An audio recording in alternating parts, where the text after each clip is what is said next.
Good morning dear students हमने अपना first chapter जो है कंप्लीट कर लिया था। अब हमारा सेकंड चैप्टर स्टार्ट हो रहा है जिसका नेम है reconstitution of a partnership firm, change in profit sharing ratio among the existing partners.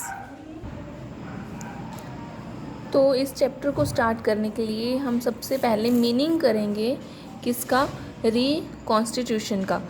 क्या मीनिंग है रिकॉन्स्टिट्यूशन का?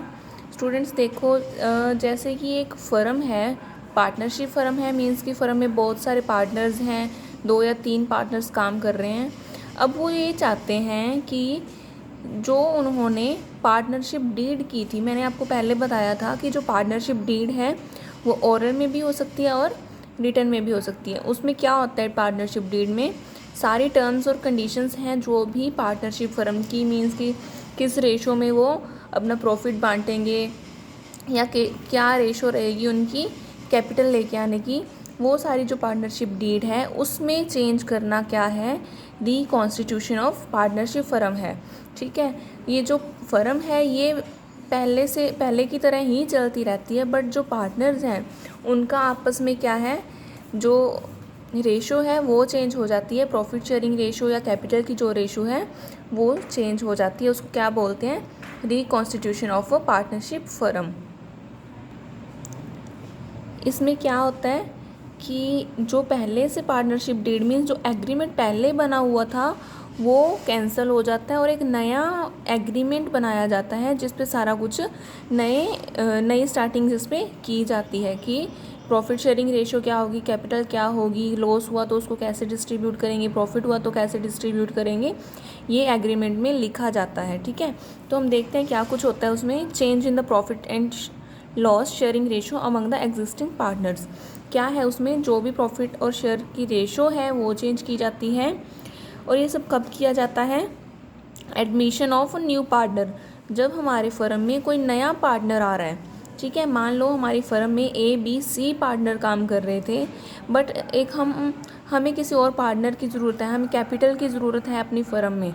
ठीक है, तो हम क्या करते हैं कि जो पहले वाले पार्टनर है ABC वो पैसा नहीं लगा सकते, तो हम सोच लेते हैं कि किसी और पर्सन को हमारे साथ जोड़ लेते हैं। ठीक है, तो D पार्टनर जब हमारी फर्म में आएगा तो उसको क्या बोलेंगे, admission of new partner, means कि एक नए पार्टनर का हमारी फर्म में एडमिशन्स ले लेना। नेक्स्ट है retirement of an existing partner. Retirement मतलब अगर हमारी फर्म में 3 लोग काम कर रहे थे, मान लो A, B, C 3 लोग हमारी फर्म में काम कर रहे थे, तीनों पार्टनर्स थे, तीनों ने कैपिटल लगाई थी और तीनों ही प्रॉफिट और शेयर का इक्वल या कैसे भी रेशो में अपना प्रॉफिट या लॉस को बांटते थे। अब उनमें से कोई भी रिटायर हो जाता है, B रिटायर हो जाए, A या C कोई भी रिटायर हो जाता है, तो वो क्या है, एग्रीमेंट दोबारा से बनेगा और इसी को हम क्या बोलेंगे, रिकॉन्स्टिट्यूशंस ऑफ पार्टनरशिप फर्म। तो इसमें ये बताया है कब कब बनता है और क्या कुछ होता है, admission of new partner, retirement of existing partner, और फोर्थ है हमारा death of a partner. By chance हमारी कंपनी में काम करने वाला जो पार्टनर था उसकी डेथ हो जाती है, उसके बाद जो बाकी के पर्सन रह जाते हैं उसकी फैमिली को जो प्रॉफिट लॉस जो भी उसका बैलेंस था वो रिटर्न करने के बाद जो आगे का एग्रीमेंट है, आगे जो फर्म चलाई जानी है उसके लिए क्या बनाते हैं, एक रेशो बनाते हैं, एक नया एग्रीमेंट बनाते हैं। ठीक है, तो इसमें हमें क्या पता लगे कि अगर किसी पर्सन की डेथ होती है उसके बाद भी कॉन्स्टिट्यूशन हो सकता है एक पार्टनरशिप फर्म का। फिफ्थ है अमेलगामेशन ऑफ 2 पार्टनरशिप फर्म। अमेलगामेशन का मीनिंग है रजे कि मर्ज हो जाना। अगर 2 या 3 कोई 2 फर्म है, ठीक है, मान लो BSNL है या एयरटेल है, कोई भी 2 फर्म हैं, 2 मीन्स की मोबाइल की सिम के फर्म है, कंपनीज़ हैं, ये एक में ही मिल जाते हैं, ये दोनों मिलके अपनी ही एक ही कंपनी खोल लेते हैं, एक ही फर्म खोल लेते हैं। उसके बाद क्या होगा, जो फर्म A में काम कर रहे हैं लोग और जो फर्म B में काम कर रहे हैं लोग, उन दोनों की जो प्रॉफिट शेयरिंग रेशो है वो चेंज होगी, मीन्स नया एग्रीमेंट बनेगा। ठीक है, तो आज के हमने लेक्चर में क्या पढ़ा था कि रिकॉन्स्टिट्यूशन ऑफ पार्टनरशिप फर्म क्या है और ये कब कब बनाया जाता है, इसके 5 पॉइंट्स हैं, ये आपने अपने माइंड में रखने हैं।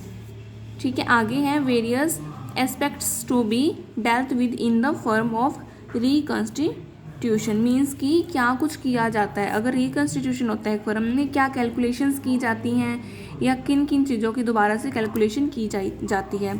इसमें फर्स्ट है calculation of new profit sharing ratio.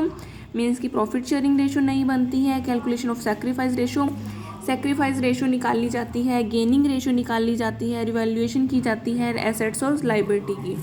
Means कि जो हमारी पास एसेट्स हैं, हमारा जो हमारी संपत्ति है, वेल्थ है, उन सभी की दोबारा से रिवैल्यूएशन की जाती है और गुडविल की वैल्यूएशन की जाती है। ये सब इसमें किया जाता है। अब कल हम पढ़ेंगे कि गेनिंग रेशो क्या है, सेक्रीफाइस रेशो क्या है। तो आज के लेक्चर में हम इतना ही पढ़ेंगे। जो आज मैंने पढ़ाया इसको एक बार अच्छे से आपने रीड आउट करना है। Thank you and have a nice day.